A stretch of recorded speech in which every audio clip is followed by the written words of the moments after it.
Ya, dua, satu. Hai, nama saya Fafa. Saya salah satu core team dari Open Carousel Family Alam Sutra. Suatu kehormatan bagi saya untuk membagikan perjalanan rohani saya setelah mempraktekkan berdiam diri. Saya pertama kali baca buku Emotionally Healthy Spirituality di tahun 2016. Saat itu pertama kali diperkenalkan oleh Apostle Indri kepada jemaat di GGA. Semua lewat begitu saja dan tidak ada yang saya pahami. Meskipun di tahun itu saya mengalami banyak masalah di pernikahan dan keluarga, karena selalu berusaha menyenangkan orang lain, sehingga lupa menjadi diri sendiri dan banyak memakai topeng.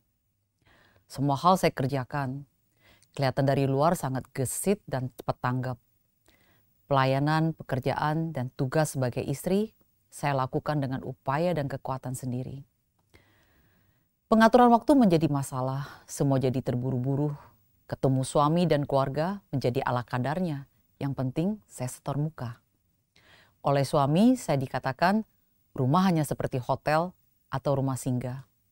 Dan oleh adik saya saat anaknya bertanya kenapa Taiji selalu buru-buru. Karena saya kalau mampir hanya mampir sebentar jenguk mama. Adik saya menjawab bahwa Taijinya adalah tukang susu. Perkataan itu adalah sindiran untuk saya. Tapi tidak ada yang saya proses. Semua seperti normal dan bercandaan bagi saya. Hingga peristiwa di tahun 2017 ditinggal pergi selamanya oleh suami sebagai istri yang berduka. Saat itu bagi orang-orang saya kelihatan sangat kuat dan tabah. 2 tahun kemudian tepatnya di 2019 saat Apostle bagikan pewahyuan Mazmur 37 ayat 7a. Berdiam dirilah di hadapan Tuhan dan nantikanlah Dia. Kata berdiam dan nantikanlah tiba-tiba seperti ada hentakan dalam diri saya. Saya ternyata selama ini telah lupa dengan arti kata nantikan Tuhan. Di Februari 2019, buku EHS saya baca lagi. Apostle bagikan pengalaman beliau menggunakan buku EHS dan Day by Day sehingga menemukan gunung es beliau. Kali ini saya membaca buku EHS. Ternyata saya temukan emosi saya akibat masa lalu dan perjalanan hidup telah membuat saya jadi orang yang memakai topeng yang berlapis-lapis. Pelayanan dan pekerjaan menjadi tempat pelarian dari semua luka saya. Lahir baru dan cinta Tuhan tanpa sadari bercampur satu dengan personality saya. Saya menjadi Marta. Semua hal saya kerjakan dan bahkan di awal pelayanan semua bidang saya terlibat. Protes dari orang-orang di sekitar saya tidak bisa menghentikan saya. Terlihat sangat religius, padahal itu adalah bentuk pelarian dari emosi yang terluka. Persis yang dituliskan di buku EHS bab 1 dan 2. Tentunya bagaimana saya tumbuh dewasa memiliki peranan dalam pembentukan diri saya saat mengalami kondisi hidup yang penuh warna. Saya lahir di kota kecil yang terletak di Pulau Bangka. Sebagai anak kelima dari 8 bersaudara. Usia 12 tahun saya dikirim ke Jakarta dan tinggal di rumah adik papa. Tanpa sadar, papa saya sudah meletakkan tanggung jawab ekonomi keluarga kepada saya bahwa setelah menyelamatkan sekolah, saya harus menjadi support dalam memberikan dukungan kepada adik-adik saya. Dan saya menjadi pribadi yang sangat mandiri dan memiliki tujuan yang pasti untuk setiap hal yang saya lakukan. Saya mengatur hidup saya dengan timeline yang ketat, termasuk salah satunya waktu kapan saya siap untuk menikah. Tahun 2017 merupakan titik emosi saya yang terdalam di dalam gunung es saya. Semua rasa marah dan kecewa terkubur dalam tanpa saya sadari bahwa saya telah menyangkali semua perasaan itu. Saat suami saya meninggal, ternyata saya tidak memproses duka dan kehilangan. Bukan tidak mau, tapi saya tidak dapat. Hidup saya terasa dingin dan berlalu begitu saja. Saya tenggelam dalam kesibukan pekerjaan dan pelayanan. Di 2020 datang pandemi. Adalah masa yang saya syukuri karena di pandemi inilah saya bisa praktekkan 5S yang saat itu melalui Bible Study online Secara konsisten, apostol bagikan dan ajarkan bagaimana mempraktekannya. Di awal saya melakukannya, berdiam diri selama 1 menit terasa berjam-jam. Banyak suara dan pikiran yang bermain-main di kepala saya. Sulit sekali berkonsentrasi. Tapi saat itu tidak ada tempat bagi saya untuk melarikan diri. Karena adanya pandemi ini, secara tidak langsung memaksa saya berhadapan dengan diri saya sendiri. Meski saya tidak belajar EHS secara langsung dengan apostol, tetapi saya praktekkan apa yang diajarkan apostol melalui Bible study online dan ibadah online. Dan secara perlahan saya mulai mengenali emosi saya. Semua kegiatan yang tiba-tiba melambat, yang saya rasakan menakutkan dan saya merasa lumpuh, tak berdaya. Tapi saat saya mulai konsisten melakukan berdiam diri, saya mulai merasakan ada gejolak dalam diri saya yang mereda dan ada perasaan damai yang mulai muncul. Dan bisa berdiam diri 1 menit itu merupakan suatu prestasi bagi saya. Perlahan waktunya terus saya bertambah. Dan di saat itulah Roh Kudus mulai melakukan operasinya terhadap diri saya. Pembukaan akar permasalahan saya yang terkait dengan masa lalu. Usia 12 tahun berpisah dengan papa, mama, dan ketiga adik saya. Ternyata itu adalah awal dari saya mematikan semua perasaan saya untuk hanya fokus menjadi orang yang sukses, orang yang bertujuan. Itu ternyata menyebabkan bahwa saya melakukan kekerasan pada diri saya. Saya tidak boleh cengeng dan tidak boleh lembek. Secara perlahan, empati saya tidak ada, menghilang. Saya menjadi menyukai produktivitas. Agenda saya dari pagi hingga malam selalu penuh. Saya berbicara dengan cepat, saya tidak sabar dalam mendengar orang, dan saya selalu buru-buru untuk memberikan solusi. Ternyata ini tanpa sadar saya menuntut orang untuk berubah dengan caranya saya. Saya dominan dalam diskusi dan menganggap diri saya paling benar. Suatu temuan diri yang sangat tidak menyenangkan. Puncaknya di Juli 2021, masuk PPM kedua, saya menemukan tembok rohani saya. Akibat hanya bisa diam di rumah dan praktek berdiam diri, Tuhan bukakan emosi saya yang paling dalam di bawah gunung es saya.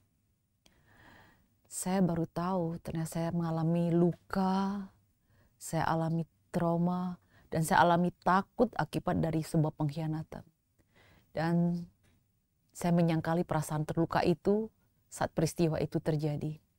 Saya benamkan ke dasar paling dalam dan saya tutup luka itu dengan mengeraskan hati saya. Menyibukkan diri saya dengan berbagai kegiatan dan cenderung ada sarkasme yang keluar dari mulut saya jika ada yang menyinggung hal yang membuat luka itu terbuka. Saya hidup dalam penyangkalan diri selama hampir 3 tahun. Ternyata Tuhan mau saya serahkan semua itu kepadanya. Saat itu saya rasakan saya bagaikan sebuah vas yang jatuh ke bawah dan hancur berkeping-keping. Saya baru bisa menangis dan meratap ke Tuhan. Saya merasa diri saya begitu buruk dan saya merasakan lelah dan capek yang luar biasa. Untuk pertama kalinya saya merasakan sebagai seorang Kristen yang selama 13 tahun, saya baru tahu arti mengalami firman Tuhan. Matius 11:28. Marilah kepadaku, hai semua yang letih, lesu, dan berbeban berat. Aku memberi kelegaan kepadamu. Ternyata Tuhan sudah lama menunggu saya melepaskan semua itu. Tetapi karena emosi yang tidak pernah diproses, saya tidak sadar. Saya membawanya bertahun-tahun. Untuk hal ini, saya merasakan bahwa betapa saya berterima kasih atas apa yang apostol praktekkan dan apostol bagikan kepada jemaat GGA.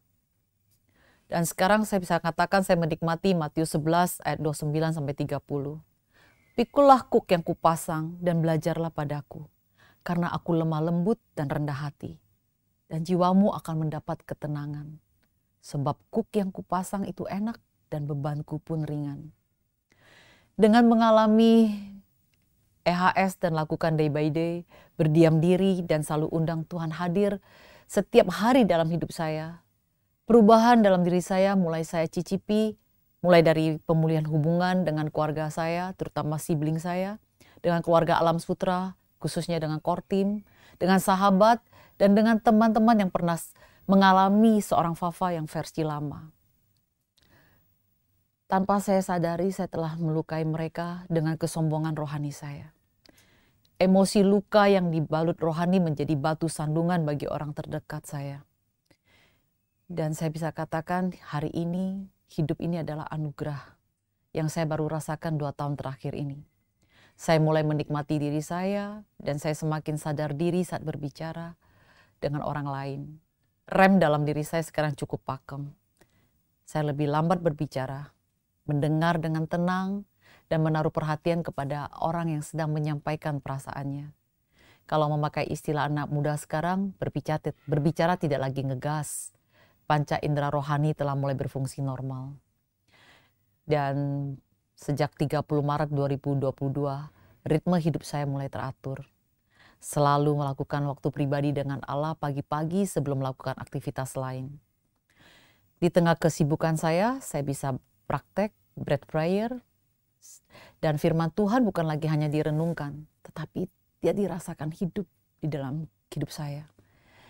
Dan Mei tahun ini saya mengambil waktu ke tempat yang hening dan memberikan kado pada diri saya dengan menikmati hubungan dengan Tuhan Yesus, dengan mengagumi karyanya. Saya menghidupkan kembali semua panca indera rohani dengan merasakan damainya dan percaya bahwa hidup saya Tuhan pelihara. Kurikulum vitae saya sedang saya perbaiki dengan terus praktek berdiam diri. Meski baru sedikit yang saya cicipi dan terasa sudah begitu luar biasa. Saya mau kebiasaan ini tetap menjadi ritme rohani yang menyenangkan. Meminjam judul buku Pak Julianto Simanjuntak, Hidup Berguna Mati Bahagia, bukan lagi sekedar slogan. Tapi perlahan saya melihat bahwa itu pasti terjadi di saat usia saya terus bertambah. Terus praktek EHS dan Day by Day, saya percaya bahwa saat ini saya sedang investasi hidup saya dengan bisa menikmati hubungan dengan Tuhan, dengan diri saya, dengan orang-orang di sekitar saya. Karena sadar diri yang semakin meningkat dan kesembuhan emosi dari luka yang ada. Yesaya 43 ayat 18-19 firman-Nya, janganlah ingat hal-hal yang dahulu dan janganlah perhatikan hal-hal dari zaman purbakala. Lihat, aku hendak membuat sesuatu yang baru, yang sekarang sudah tumbuh.